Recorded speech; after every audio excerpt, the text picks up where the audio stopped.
E aí, pessoal, tudo bem? Eu sou o Douglas e eu quero dividir com vocês mais uma reflexão. Que nós batemos um papo, dividimos aqui no sábado, no nosso culto de sábado na comunidade aqui em Porto Alegre. Se você deseja nos conhecer e você que é de Porto Alegre região, procure-nos nas redes sociais, que a gente passa o endereço para você e todo o suporte que você precisa para estar conosco aqui. Vai ser o maior prazer em recebê-lo aqui na comunidade.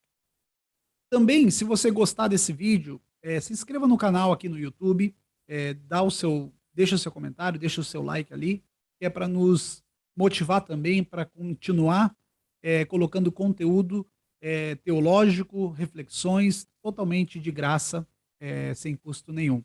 Não queremos aqui alcançar milhares e milhares de seguidores, mas de uma forma orgânica, a gente alcançar pessoas que realmente simpatizam com a fé verdadeira do Evangelho verdadeiro de Cristo Jesus.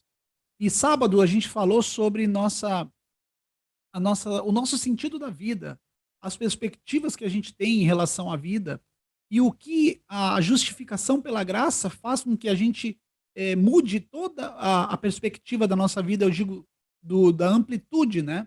Não somente na vida eclesiástica, na igreja, mas também dentro do casamento, dentro do contexto de sociedade, no trabalho, em tudo. Pai, filho, mãe, relacionamento de pessoas. A justificação pela graça, ela é muito, muito, muito enfatizada pelo apóstolo Paulo no livro de Romanos.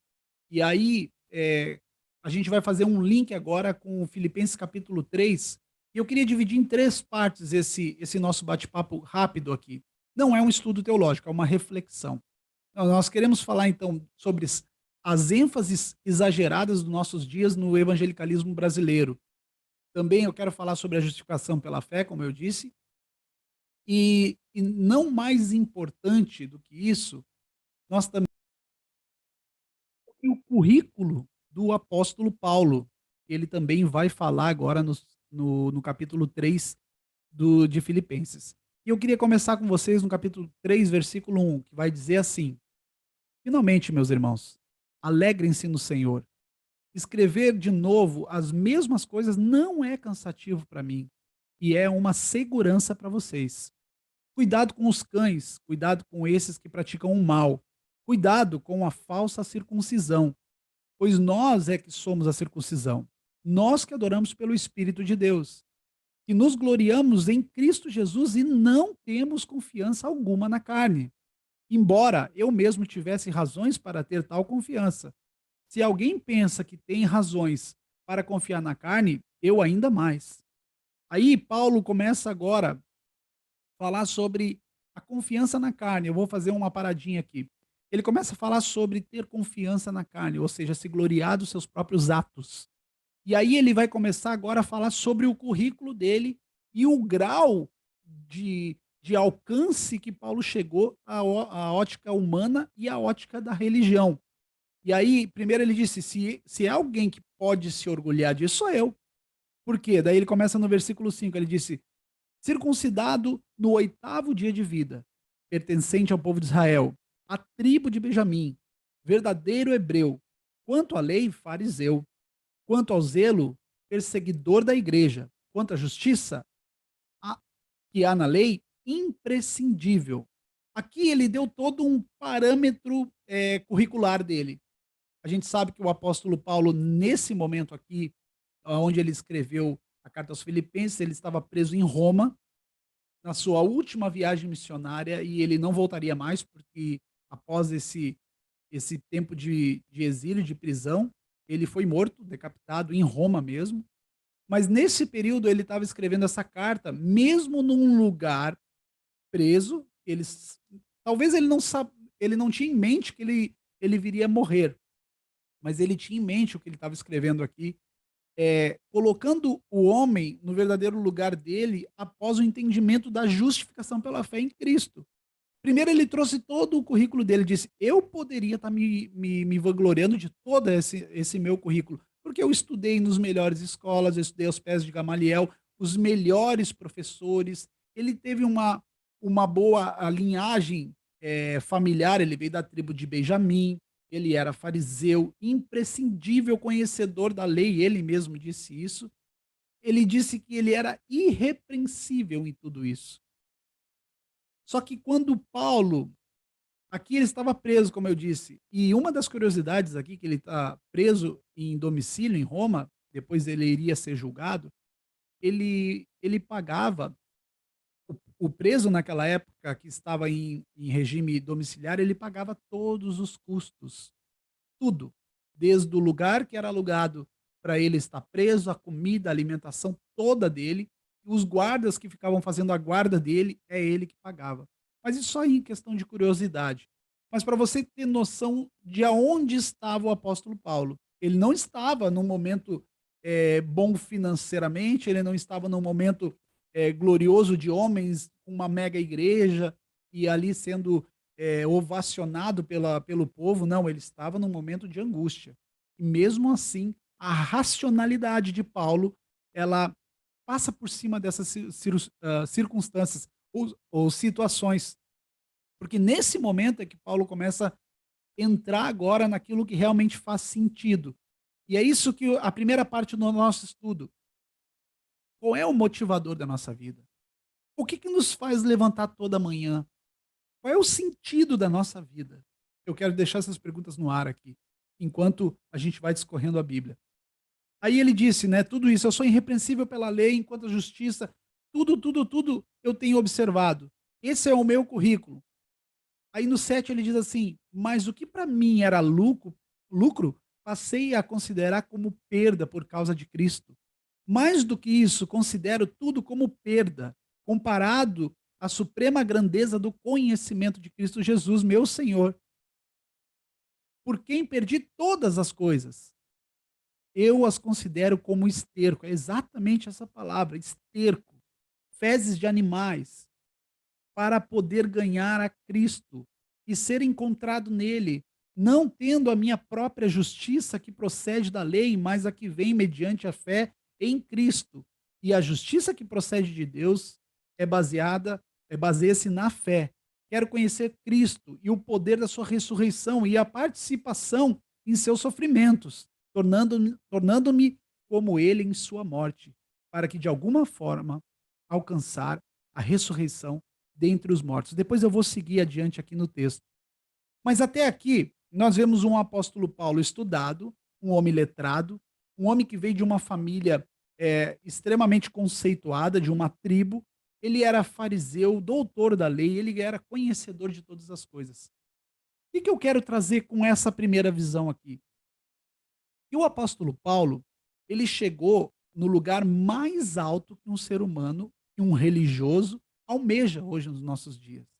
Notoriedade, conhecimento, pessoas que tinham ele como uma referência, tinha dinheiro, tinha posses, tudo. Ele chegou no mais alto patamar aos olhos do homem. O alvo do homem, o alvo do religioso, vamos supor assim. Chegou, tem uma igreja grande, tem uma entrada boa, tem pessoas que ficam me elogiando, me servindo, me honrando. Paulo chegou nesse ponto. E aí ele vem e conhece Jesus Cristo, o Senhor da vida dele. Aí ele disse: eu considero tudo isso perda por causa do conhecimento de Cristo. Eu considero isso, essa perda, como esterco. Porque de alguma forma eu quero participar, disse Paulo, eu quero participar da ressurreição, participar do sofrimento de Cristo. Aos olhos dos homens, Paulo estava deixando algo valioso para servir a Cristo, que naquele momento não oferecia absolutamente nada, nada nessa terra. Riqueza, finança, conquista, não oferecia. E o que será que o apóstolo Paulo, qual era a motivação dele? A motivação dele foi que ele entendeu a justificação. A maioria do povo evangélico no Brasil não entendeu a justificação pela fé. A justificação pela fé, ela tira o peso da lei. Ela tira o peso de você produzir santidade. Você produzir justificação diante de Deus. Com seus atos de justiça ou com os seus atos cerimoniais, de culto, com suas práticas religiosas, ele tira toda essa parafernália que o evangelicalismo brasileiro tem ensinado, que não faz mais parte do evangelho. Porque o evangelho, a justificação era mostrar para nós que impossível, todos os homens estavam predestinados. Essa é a palavra mesmo, que muitos não gostam de ouvir.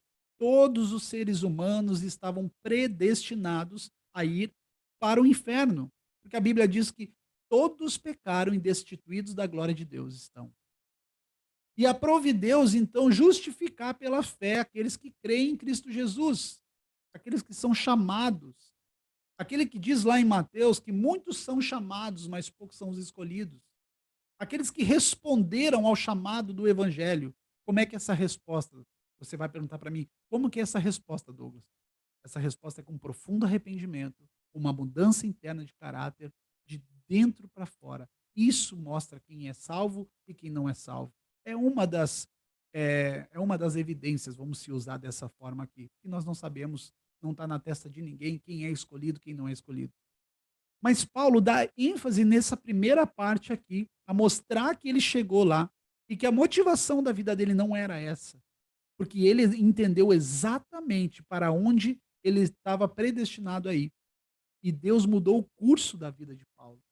E isso foi o motivo primordial e único para que o apóstolo Paulo tivesse vontade de levantar todas as manhãs e pregar e continuar a pregação do evangelho, mesmo sabendo que Jesus havia dito: deixa que Paulo, ele vai sofrer por causa do evangelho.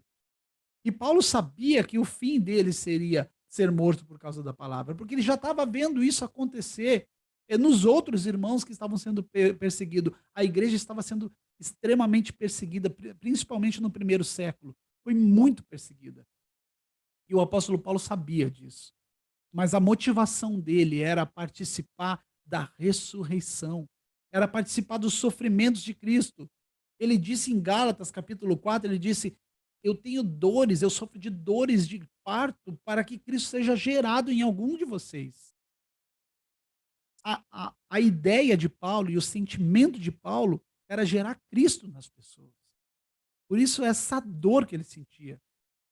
E isso era a motivação dele. Porque depois do ser humano entender a justificação, ele considera como perda as conquistas religiosas que ele teve. Eu não estou querendo dizer aqui que você que conquistou algo na sua vida, conquistou um estudo, uma faculdade, assim como o apóstolo Paulo, que você tem as suas conquistas materiais, que você vai considerar tudo isso como um lixo. Não é isso que eu estou querendo dizer. Eu estou falando que essas coisas elas são secundárias. As pessoas falam assim: ah, comprei uma casa, eu comprei um carro, eu comprei um avião. Gente, essas coisas, se vocês pararem para pensar, essas coisas vão ficar aqui. Nós não vamos levar isso para o céu. Então, é um momento transitório. Para quem entende isso, tira todo o peso. Porque nós vivemos num mundo caos, onde nós corremos atrás de coisas que nós não sabemos nem o que nós queremos. Mas nós somos inculcados que nós temos que ser o melhor e não tem problema nenhum nisso, em você ser o melhor na sua profissão, não tem problema nenhum nisso. Eu estou falando, são as ênfases exageradas. Eu agora estou falando no campo pessoal, num campo individual agora. Essa ênfase exagerada que tanto os nossos pais ou a cultura mesmo, o ensino é assim, colocaram sobre as nossas vidas.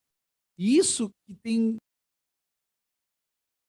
Então a ênfase de Paulo era não estar pensando somente nas coisas desse mundo. Ele sabia que o quanto ele estivesse vivo aqui, o viver era Cristo e o morrer para ele era lucro. Ele chegou a dizer que se tivesse que morrer, ele estaria no lucro, mas se viver, ele estaria se doando pelas vidas para completar o sofrimento de Cristo no corpo dele. Gente, é muito profundo isso, porque isso ressignifica toda a história da vida de um homem e de uma mulher que entende a justificação pela fé. Porque nos tira o peso que a religião colocou sobre nós. Que nós devemos produzir, produzir, produzir, produzir, produzir, mas na verdade nós estamos produzindo coisas religiosas.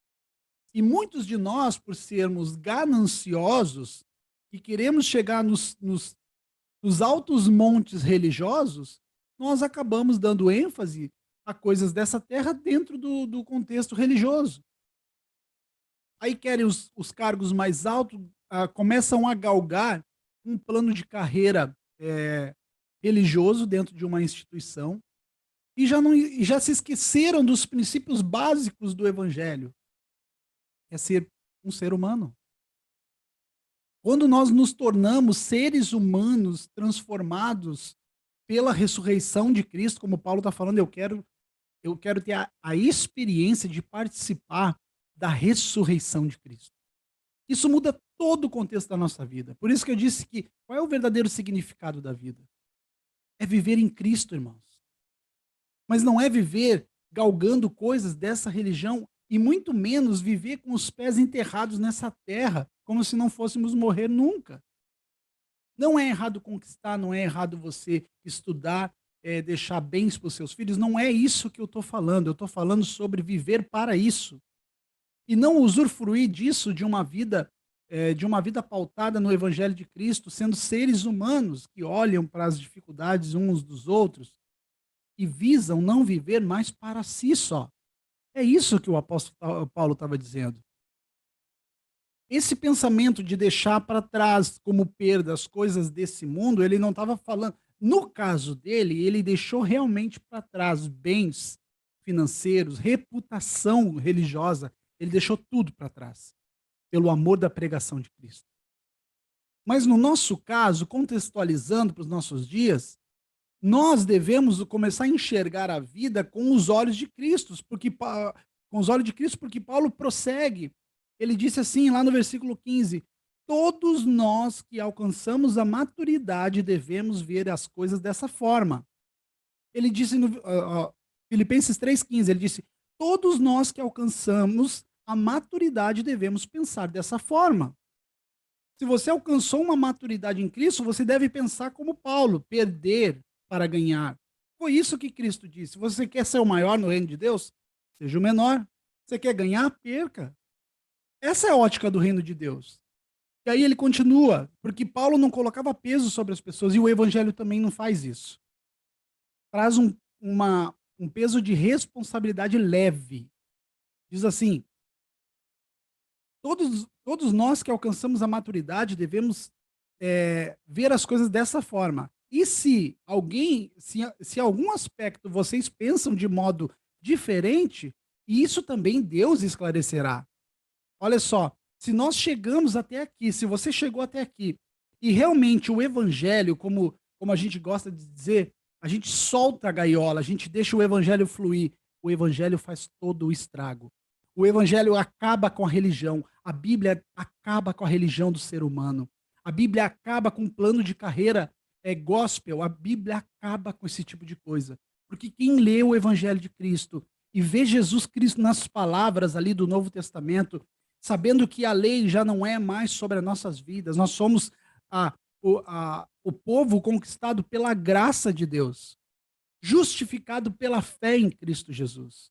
Depois você pode ler todo o livro de Romanos, principalmente do capítulo 1 ao capítulo 5, Paulo vai enfatizar muito isso, ele vai passar sobre Abraão, sobre as obras de Abraão que foram justificadas pela fé e nunca foi pela lei. Mas não vem ao caso nesse momento agora. Mas leia na sua casa Romanos capítulo 1 até o capítulo 5, e depois você continue lendo todo o livro, que eu sei que você gosta de ler Bíblia, ou deveria gostar. E aí diz assim, ó: tão somente vivamos de acordo com o que já alcançamos. 17, irmãos, sigam unidos o meu exemplo e observe os que vivem de acordo com o padrão que apresentamos a vocês. Ele estava dizendo assim, ó, existe um padrão. O padrão não é o judeu, não é de outras religiões. O padrão é esse, é de Cristo. Cristo é o nosso padrão, ele é a nossa referência. Assim como ele sofreu, nós vamos sofrer também. Assim como ele padeceu por amor da mensagem do evangelho, nós também vamos padecer. Essa é a mensagem pura do evangelho. Ah, mas Douglas, eu não quero sofrer. Então você não quer viver o evangelho. Então eu te aconselho a você procurar uma igreja mais neopentecostal possível, porque lá você vai comandar a divindade, lá você, com o seu dinheiro, você consegue calar a boca do sacerdote, ele não vai falar que você está errado nunca. Lá você consegue comandar as coisas ali, fazendo aquela jogatina da religião. Lá você consegue. Se você quiser continuar sendo enganado, o problema é seu. Eu não posso fazer absolutamente nada. O meu papel como um pastor hoje é pregar o evangelho, soltar esse leão da gaiola. Ele vai fazer o estrago todo, ou ele vai salvar as pessoas e vai entender o evangelho, ou as pessoas vão voltar para as suas velhas vidas, ou então para o engano da religião. Eu não posso fazer absolutamente nada. Foi exatamente isso que nós falamos no sábado. Vocês querem frequentar? É isso que nós pregamos, o evangelho. Aonde que está o benefício? Não. Deus não conquista nenhum dos seus filhos com benefício, promessas de benefício. Se a obra da cruz não é suficiente para manter você diante de um Deus santo, com a habitação de um espírito que é santo, então você é simplesmente e apenas um religioso cuidando das tarefas religiosas que te ensinaram para você se auto-justificar, porque você não entendeu a justificação pela fé. Ou seja, você não precisa de Cristo. Você é o seu próprio Deus. Você faz rituais e ofertas para você mesmo, para o seu bem-estar, porque o que importa na sua vida é a sua vida, é o seu umbigo. Mas o apóstolo Paulo disse: não, eu considero como perda todas essas coisas. Mas uma igreja egocêntrica, uma igreja onde está preocupada só com a sua própria bem-estar, o seu experiencialismo dentro de cultos cada vez mais e mais e mais com ênfase na experiência, em coisas que são visíveis aos olhos dos homens. O evangelho, ele é o poder de Deus. Se a palavra de Deus ela não é suficiente para motivar a sua vida a se manter fiel e buscando uma verdadeira salvação, como disse em Filipenses, capítulo 2, versículo 12, diz: desenvolvei a vossa salvação com temor e tremor. É o amor pela palavra. Eu não preciso ver graveto pegando fogo para servir a Deus. Eu não preciso nem ver milagres visíveis para mim servir a Deus. Eu não estou dizendo que Deus não faça milagre. Eu não vou ficar me justificando aqui do que eu falo. Deus faz milagre, ele faz o que ele quer, ele não depende do Douglas nem da teologia do Douglas. Mas eu não dependo dos sinais visíveis para servir a Deus. Ou nós esquecemos que quando Jesus curou aqueles 10 cegos, um só voltou para. Os 10 cegos, não, os 10 leprosos. Só corrigindo a passagem aqui rapidamente. Quando Jesus curou os 10 leprosos, eu vou fazer um cálculo rápido para você entender. 10 receberam cura, milagre visível. Um voltou e recebeu salvação. 9 se perderam. Ou seja, sinais não é garantia de conversão. Milagres não são garantias de conversão. A conversão ela vem por intermédio da pregação do evangelho genuíno de Deus. Porque Deus não é um Deus que vai trazer para ele filhos interesseiros que querem primeiro ver as coisas, querem primeiro ter as coisas de Deus para, se possível, eu começar a servir esse Deus. Se ele me der o que eu quero, claro. Porque se ele não me der o que eu quero, eu vou mudar de religião, eu vou para outra. E você vai encontrar diversas religiões. O que te faz levantar da cama todos os dias, meu irmão, minha irmã? O que te faz, qual é a motivação que te deixa firme na fé hoje? Um culto experiencialista?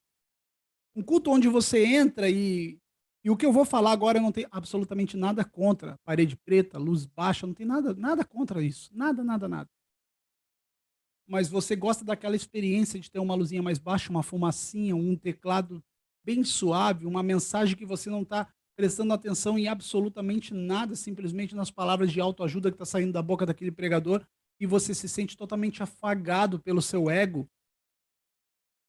E ali muitas pessoas estão dentro das igrejas e não estão escutando o evangelho. Isso é triste.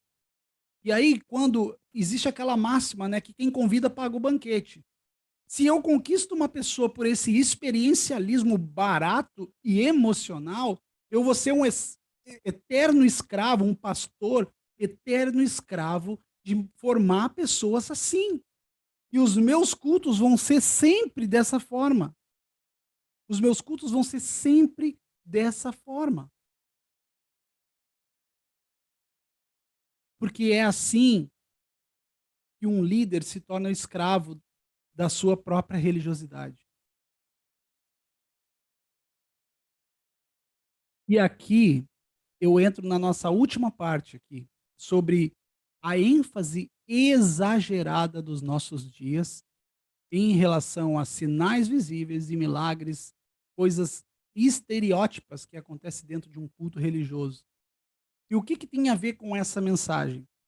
Paulo continua dizendo assim, versículo 18: pois, como já disse repetidas vezes, e agora repito com lágrimas, ele está dizendo agora, versículo 18: há muitos que vivem como inimigos da cruz de Cristo. O destino deles é a perdição. E o seu Deus é o seu estômago, seu umbigo. E eles têm orgulho do que é vergonhoso. Só pensam nas coisas dessa terra.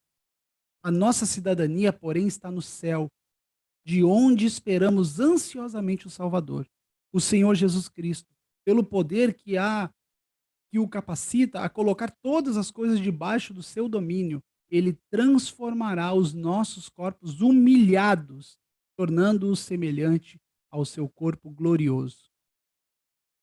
O apóstolo Paulo termina fazendo um alerta, dizendo: cuidado com aqueles que são os inimigos da cruz de Cristo, que enfatizam as coisas dessa terra, que só olham para o seu próprio umbigo, ou líderes que formam uma igreja totalmente infantilizada e dependente do líder. Não conhece o evangelho, não sabe sobre justificação, porque aquele que conhece a justificação em Cristo, aquele é eternamente grato e esse não é manipulável. Só que homens e mulheres manipuláveis, eles são fáceis para a religião. Agora, pessoas que começam a questionar sobre alguns aspectos bíblicos, eu não estou falando de questionamento vazio, eu estou falando de questionamentos bíblicos. Como Jesus disse, entre vocês, vocês não vão oprimir uns aos outros, vocês vão servir uns aos outros, o maior é o que serve. E nessa passagem, Paulo está dizendo, esses caras são inimigos da cruz de Cristo, porque a ênfase deles é as coisas dessa terra. Eles só sabem olhar para o estômago, para a fome, para o umbigo deles. Parece que o apóstolo Paulo escreveu para nossos dias hoje. Porque nos nossos dias você entra numa igreja experiencialista, triunfalista, é aquela experiência, gente. É aquela experiência sobrenatural, é aquele poder, é aquelas fumaças, é graveto pegando fogo, é gente gritando, é gente fazendo bagunça dentro das igrejas. E cadê a pregação do evangelho? Aonde estão os convertidos, aqueles que estão dispostos a se doar pelo seu próximo? Aonde estão aqueles dentro desse contexto religioso? Aonde estão essas pessoas que estão dispostas a fazer o que o apóstolo Paulo disse? Para mim, considero tudo como perca, porque eu conheci Cristo, pelo conhecimento de Cristo. Mas isso não é, mas Douglas, isso não é atraente aos ouvidos das pessoas. É claro que não, meu irmão. É claro que não é atraente. O evangelho não é algo atrativo. O evangelho é a vida de Deus, é o relacionamento de Cristo entre pessoas. Não é o relacionamento de uma pessoa oprimindo a outra pessoa, criando ênfases exageradas em coisas que o cachorro parece aquele ditado do cachorro correndo atrás do pneu, quando o pneu para não sabe o que fazer. É o que acontece nessas igrejas. Produzem vento, mas não tem nada. Não tem evangelho, não tem transformação de mente, um culto racional, como o apóstolo Paulo disse em Romanos 12, ele disse: apresentai os vossos corpos como um sacrifício vivo, santo e agradável a Deus, que é o culto racional, é a metanoia. Quando acontece uma metanoia na vida da pessoa, a pessoa não se importa mais com aquilo que é visual, com aquilo que é religioso. Eu não estou dizendo que a, a, a liturgia de um culto ela não é importante. Não é isso. Eu estou falando sobre ênfases exageradas, manifestações estereótipas, uma igreja infantilizada, parte de uma liderança que não conhece o Evangelho de Cristo. Uma liderança que tenta promover aquilo que Deus não enfatizou. A Bíblia diz: os sinais seguirão os que creem. Mas vocês não vê na Bíblia os apóstolos e nem o mesmo Jesus, que fez todos os milagres, você não vê esse tipo de ênfase no Novo Testamento. Porque não é isso. Paulo está dizendo aqui no versículo 20, ele disse: a nossa cidadania, porém, está nos céus, aonde esperamos ansiosamente o Salvador, o Senhor Jesus Cristo. Não é nas coisas dessa terra, meu irmão. Se você for curado, e Deus pode te curar do jeito que Ele quiser, mas você vai morrer igual, você não vai escapar da morte. As igrejas estão com uma mensagem tão voltada para as coisas dessa terra, para o estômago, como Paulo disse, elas estão tão voltadas para as coisas dessa terra, que se Jesus voltar hoje, muitas pessoas vão dizer: mas eu não quero ir ainda, eu tenho muita coisa para viver aqui. Porque a ênfase exagerada ocultou a verdade do evangelho. Uma ótica veterotestamentária ocultou a verdade do evangelho. E Jesus alertava isso aos discípulos lá quando ele estava vivo ainda. Ele dizia: acautelai-vos do fermento dos fariseus, do ensino judeu. Acautelai-vos da ênfase exagerada das outras religiões. Acautelai-vos dos falsos mestres, dos falsos profetas. Tenham cuidado com esses cães. Paulo iniciou essa narrativa. Cuidado com os cães que falam sobre a circuncisão. A verdadeira circuncisão está dentro do coração. Eu cheguei no ápice de tudo que um religioso gostaria de chegar, Paulo disse. Mas eu tive isso como perda, porque eu conheci Cristo. Meu irmão, entenda o evangelho. A justificação sobre nossas vidas, ele é o combustível, é a força motriz que vai nos fazer levantar todos os dias e buscar tanto os nossos interesses pessoais, como o trabalho, como qualquer outro tipo de atividade que você tenha, mas Deus vai estar sempre ligado nos seus planos, porque você não consegue se desvincular disso. E quando nós vamos num culto, nós não vamos num culto com uma expectativa em ver o que Deus vai fazer. Isso chega a me dar uma tristeza no coração. Nós não temos expectativa no que Deus vai fazer no culto, porque Deus já fez há 2000 anos atrás. E se Deus não fizer mais sinal nenhum nos nossos dias, e isso não vai acontecer, porque os sinais seguirão os que creem, mas se Deus não fizer sinais nenhum nesses dias, não muda quem Ele é e a perspectiva que eu tenho do reino de Deus. Porque o reino de Deus não são coisas visíveis. Jesus disse: o reino de Deus não está ali, não está lá, quando os fariseus perguntaram. Ele disse: o reino de Deus está dentro de vocês, está entre vocês, é no relacionamento de pessoas. O que é relacionamento de pessoas? É um encontro no culto onde todo mundo grita e berra e faz bagunça? Não. O relacionamento dia a dia, um carregando o fardo do outro, se preocupando com as pessoas, vendo Cristo na vida das pessoas. Talvez você esteja vivendo essas ênfases exageradas no seu dia. Eu também já tive desse lado. De criar expectativas e promover aquilo que Deus não está promovendo. Manipular situações dentro de contextos religiosos, em cultos religiosos, falando que Deus vai fazer alguma coisa que... Não, nós temos que pregar o evangelho. Mas as pessoas não vão ficar na igreja, Douglas. Não é problema meu. Eu não sou o Espírito Santo, eu não convenço. Esse trabalho, irmãos, e eu já encerro por aqui, não é um trabalho de convencimento. Eu não estou aqui para te convencer. Eu estou aqui para pregar o evangelho. Só que, infelizmente, nos nossos dias, nós temos que, primeiro, despregar aquilo que está sendo pregado. Porque nós estamos chegando a quase 50% da população evangélica. Daqui a pouco a gente vai estar quase 80% da população evangélica. E a gente vai ter que, cada vez mais, despregar o que está sendo pregado. Despregar o que está sendo pregado para poder pregar o evangelho de Cristo Jesus. Que Deus te abençoe muito. Eu oro para que a luz de Deus ilumine o seu coração, porque eu não vou... Esse trabalho, como eu disse, não é um trabalho de convencimento. É um trabalho de pregação do evangelho. É o que o evangelho diz.